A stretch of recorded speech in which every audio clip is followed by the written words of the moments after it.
بسم اللہ الرحمن الرحیم۔ محترم ناظرین، السلام علیکم۔ ایک یہودی کو رسول خدا صلی اللہ علیہ وآلہ وسلم سے چند دینار قرض واپس لینا تھا۔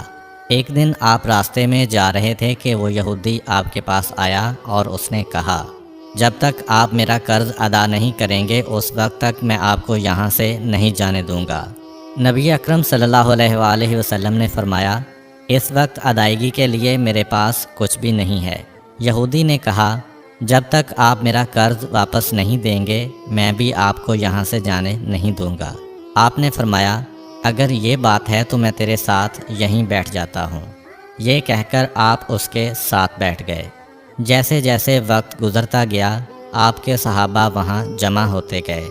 جب انہوں نے یہودی کی یہ جسارت دیکھی تو انہوں نے اس کو سزا دینے کا ارادہ کیا۔ آپ نے انہیں ہر طرح کی تادیبی کارروائی سے روک دیا اور فرمایا کہ تم دور چلے جاؤ۔ حکم رسول کے تحت صحابہ دور چلے گئے۔ سورج لمحہ بلمحہ گرم ہو رہا تھا اور اس کی تپش سے آپ کو اذیت پہنچ رہی تھی، یہاں تک کہ آپ کے چہرہ اطہر سے پسینہ بہنے لگا۔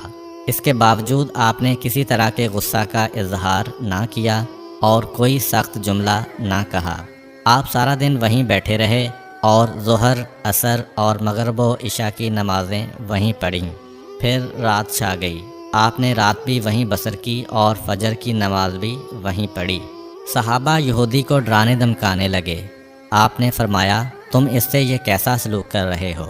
صحابہ نے کہا، یا رسول اللہ، اس کی یہ جرت کہ آپ کو یرغمال بنا کر اپنے پاس بٹھا لے۔ حضرت صلی اللہ علیہ وآلہ وسلم نے فرمایا، اللہ نے مجھے اس لیے نہیں بھیجا کہ میں کسی ہم پیمان یا کسی اور پر ظلم کروں۔ جب دن چڑھا تو یہودی نے کلمہ اسلام پڑھتے ہوئے کہا، اشہد ان لا الہ الا اللہ و اشہد ان محمدً عبدہ و رسولہ۔ میں اپنی دولت کا ایک حصہ راہ خدا میں دیتا ہوں۔ میں نے آپ کو اس لیے نہیں روکا تھا کہ میں آپ کی توہین کروں۔ اس ذریعے سے میں آپ کے پیمانہ صبر کو آزمانا چاہتا تھا، کیونکہ تورات میں میں نے آپ کی یہ صفت پڑھی ہے، محمد بن عبداللہ مکہ میں پیدا ہوگا اور طیبہ کی طرف ہجرت کرے گا۔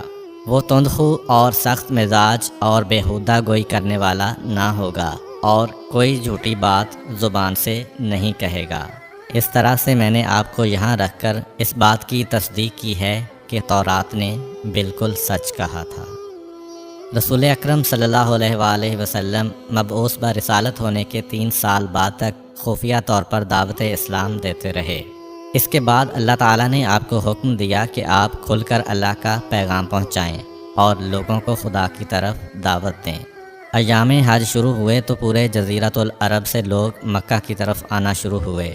نبی اکرم صلی اللہ علیہ وآلہ وسلم کوہ صفا پر چڑھے اور آپ نے بلند آواز سے فرمایا، لوگو، میں اللہ کا رسول ہوں، تم اللہ رب العالمین پر ایمان لے آؤ۔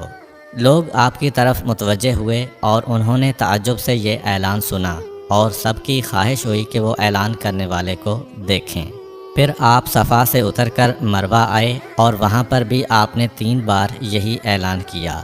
جب ابو جہل نے حضرت صلی اللہ علیہ وآلہ وسلم کا یہ اعلان سنا تو اسے سخت غصہ آیا۔ اس نے زمین سے ایک پتھر اٹھا کر آپ کی پیشانی پر مارا، جس سے آپ کی پیشانی زخمی ہو گئی، خون بہنے لگا اور آپ کا پورا چہرہ لہو لہان ہو گیا۔ اس کے بعد تمام مشرکین آپ کو پتھر مارنے لگے۔ نبی اکرم صلی اللہ علیہ وآلہ وسلم مجبور ہو کر کوہ ابو قبیس پر چڑھ گئے اور ایک چٹان کے پیچھے جا کر چھپ گئے۔ مشرکین نے بھی آپ کا تعاقب کیا لیکن آپ انہیں کہیں دکھائی نہ دیے۔ ناکام و نامراد ہو کر انہیں واپس آنا پڑا۔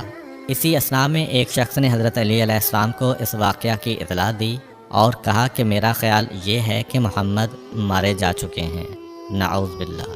یہ سن کر حضرت علی علیہ السلام کو شدید دکھ ہوا اور آپ ام المومنین حضرت خدیجہ الکبریٰ سلام اللہ علیہ کے پاس آئے اور ان سے کہا، میں نے سنا ہے کہ مشرکین نے رسول خدا صلی اللہ علیہ وآلہ وسلم پر سنگ باری کی ہے اور بعض لوگوں کا یہ گمان ہے کہ نبی اکرم شہید ہو گئے ہیں۔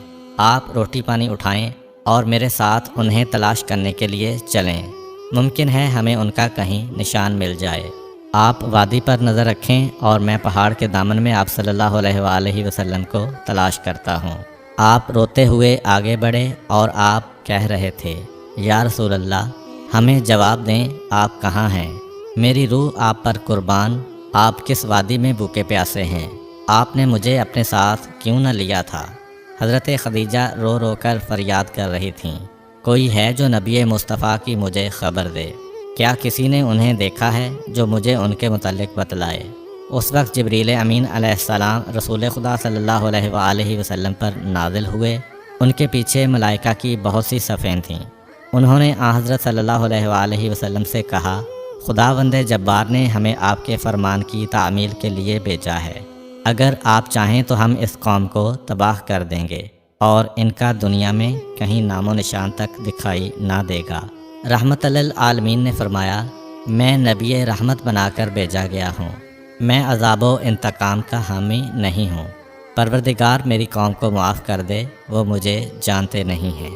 جبریل امین علیہ السلام نے حضرت صلی اللہ علیہ وآلہ وسلم سے کہا، خدیجہ سلام اللہ علیہا آپ کو تلاش کر رہی ہیں۔ خدیجہ کے رونے نے آسمان کے فرشتوں کو رلا دیا ہے۔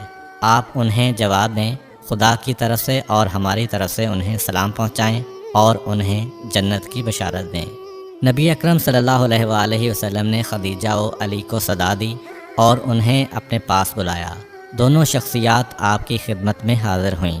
انہوں نے آپ کی پیشانی پر پٹی باندھی اور گھر لے آئے۔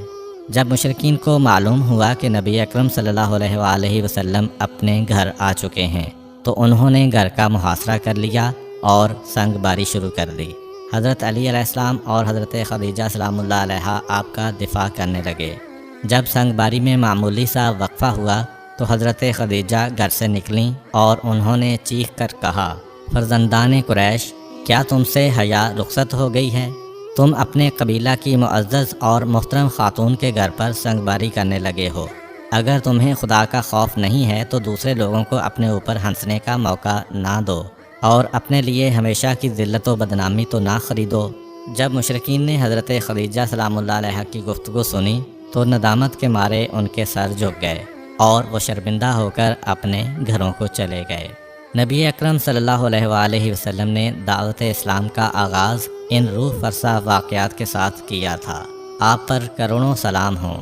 آپ نے لوگوں کو گمراہی و ضلالت سے بچانے کے لیے قدم قدم پر تکالیف اٹھائیں اور صدمے برداشت کیے۔ امید کرتا ہوں کہ آپ کو آج کی ویڈیو اچھی لگی ہوگی۔